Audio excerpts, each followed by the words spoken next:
Assalamualaikum warahmatullahi wabarakatuh. Bismillah walhamdulillah wassalatu wassalamu ala sayyidina rasulillah sayyidina wa maulana Muhammad ibn Abdullah wa ala alihi wa sahbihi wa man tabi'ahu wa wala amma ba'du. Para habaib, para kiai, para asatidzah yang begitu banyak hadir di tengah kita, kita doakan guru-guru kita panjang umur, sehat wal afiat, wabil khusus Habibana al-Mahbub al-Habib Hasan bin Ja'far Segaf wal Habib Ali bin Abdurrahman al-Habsi, dan juga para habaib lainnya, para kiai, para asatidzah. Saudara, mudah-mudahan salawat yang tadi kita baca insyaallah bukan hanya sekedar syafaat baginda Nabi, dosa-dosa kita pun juga diampuni oleh Allah Subhanahu wa taala. Yakin kita seyakin-yakinnya di mana Rasulullah sallallahu alaihi wasallam bersabda, "Aksiru minas salati alayya fa inna salatakum alayya maghfiratun lizunubikum." Perbanyaklah oleh kalian membaca salawat kepadaku, kata Nabi Muhammad, karena sesungguhnya salawat yang kalian baca untuk aku maghfiratun lizunubikum, itu akan menghapuskan dosa-dosa kita semua insya Allah. Al-Imam Al-Hafiz Zainuddin Al-Malibari dalam satu kitab klasik yang beliau tulis, yaitu Irsyadul Ibad ila Sabilir Rasyad, di dalam kitab itu diceritakan satu kisah.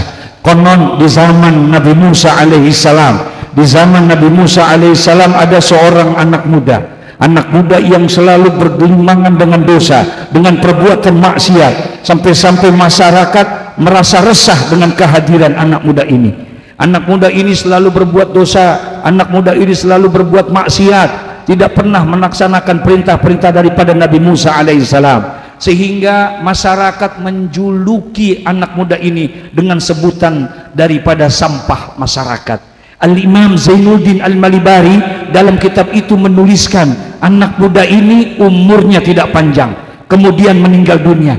Ketika anak muda ini meninggal dunia, kemudian masyarakat pada saat itu bingung untuk bagaimana mengurusi jenazah itu, termasuk daripada Nabi Musa.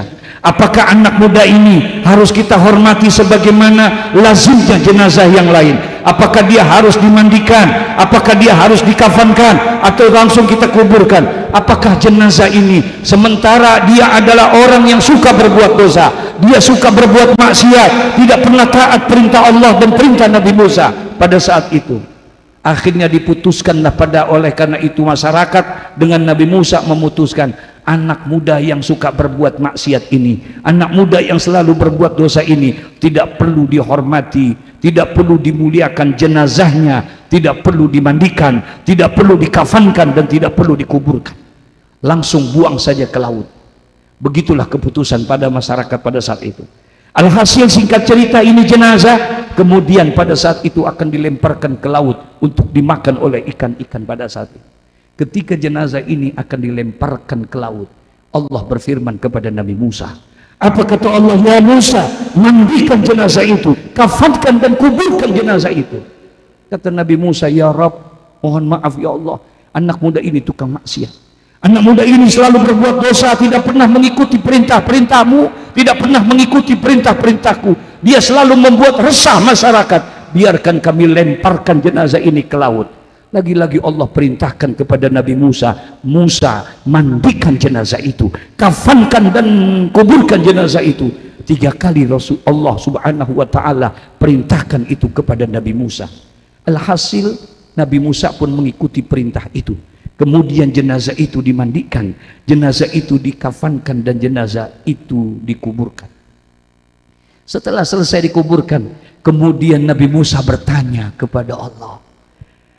Apa kata Nabi Musa? Ya Rabbi, biizzatika wa jalalika, ya Allah, demi kemuliaanmu, demi keagunganmu, apa keistimewaan anak muda ini sehingga engkau hormati dia? Padahal anak muda ini selalu berbuat dosa, padahal anak muda ini selalu berbuat maksiat, dia meresahkan masyarakat, dia tidak pernah taat perintah-perintahmu. Kenapa engkau hormati dan engkau muliakan dia?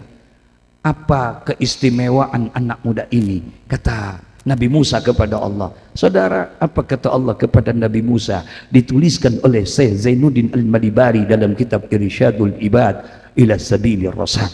Kata Allah, ya Musa, benar anak ini selalu berbuat dosa dan berbuat maksiat. Betul, anak muda ini tidak pernah taat perintah-perintahku. Betul, anak muda ini meresahkan masyarakat. Tapi ketahuilah oleh engkau wahai Musa, anak muda ini pernah satu hari ketika dia dalam keadaan sadar, tidak berbuat dosa dan tidak berbuat maksiat, pernah satu hari di dalam rumahnya, kemudian anak muda itu mengambil kitab yang aku turunkan kepada engkau, yaitu kitab Taurat. Kemudian dibuka kitab Taurat itu, ternyata pada saat dia buka, di situ ada kisah Sayyiduna Muhammad. Diceritakan tentang betapa ada nanti, kata Allah kepada Nabi Musa di dalam kitab Taurat, nanti aku akan turunkan itu seorang nabi, seorang rasul, dan aku jadikan dia sebagai penutup para nabi dan para rasul, dan aku beri nama nabi itu dengan Muhammad, maka bersolawatlah engkau kepada Muhammad. Anak muda itu membaca ada perintah untuk bersolawat, kemudian keluar dari mulutnya, Allahumma sholli ala Muhammad. Kata Allah, itulah yang aku menyebabkan aku hormati dia, karena dia bersolawat kepada kekasihku Muhammad. Allahumma sholli ala Sayyidina Muhammad. Pada zaman itu Nabi Muhammad sudah ada belum? Halo? Assalamualaikum. Pada zaman itu Nabi Muhammad udah ada belum? Udah ada belum? Ini yang berselawat kepada saat itu apakah umatnya Nabi Muhammad atau umatnya Nabi Musa? Yang berselawat umatnya Nabi Muhammad atau umatnya Nabi Musa? Umatnya Nabi Musa. Kalaulah umatnya Nabi Musa bersolawat kepada Allah, dihormati oleh Allah, bagaimana kalau seandainya yang membaca salawat itu adalah umatnya Nabi Muhammad? Assalamualaikum warahmatullahi wabarakatuh.